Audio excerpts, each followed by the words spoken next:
Welcome to Programming News Daily. For July 11, 2026, we're looking at how Rust 1.917 Tevenule changes symbol mangling for easier debugging, the fallout from a repository wipe in OpenMandriva, and how new EU settlement terms from SAP affect legacy software maintenance. The Register reports that Rust 1.917 Tevenule is now out. The biggest technical shift is the introduction of symbol mangling version 0 as the new default for stable releases. Previously, the compiler used an Itanium-based method.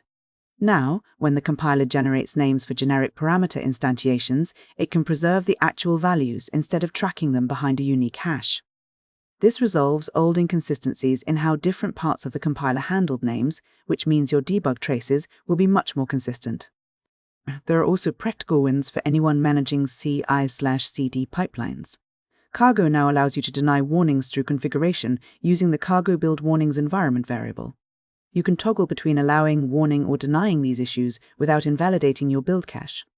This is a key detail because it keeps incremental compilation speeds high, even when you are enforcing stricter standards in your pipeline. Additionally, Rust now enables linker output by default. These messages are now emitted as warnings, so they don't get hidden from the developer during the build process.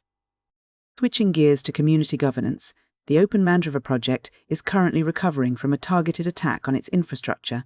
The Register reports that a former contributor allegedly used administrative privileges to sabotage the distribution's infrastructure following a community dispute.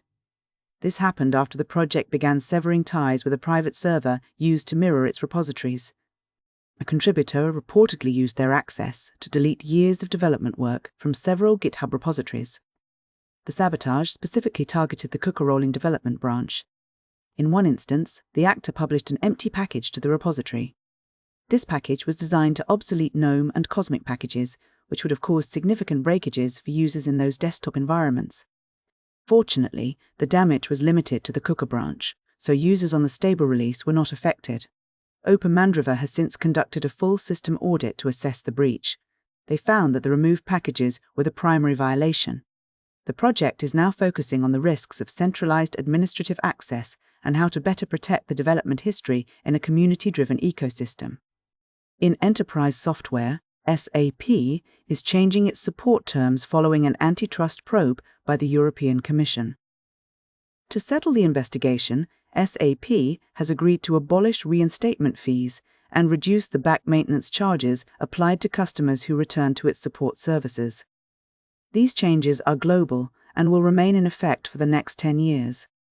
It is important to note that this only applies to on-premises maintenance policies. It does not extend to SAP's cloud offerings. Mainstream support for SAP's ERP Central Component, or ECC, ends in December 2027. Right now, about 39% of worldwide ECC customers have already transitioned to the newer SA4HANA platform. For the remaining teams, these new terms provide more financial flexibility. They can now weigh the cost of a massive migration against the cost of maintaining their existing on-premises setup using third-party services. That is the latest from Programming News Daily. Faster tools help only when developers can adopt them without losing control of the workflow.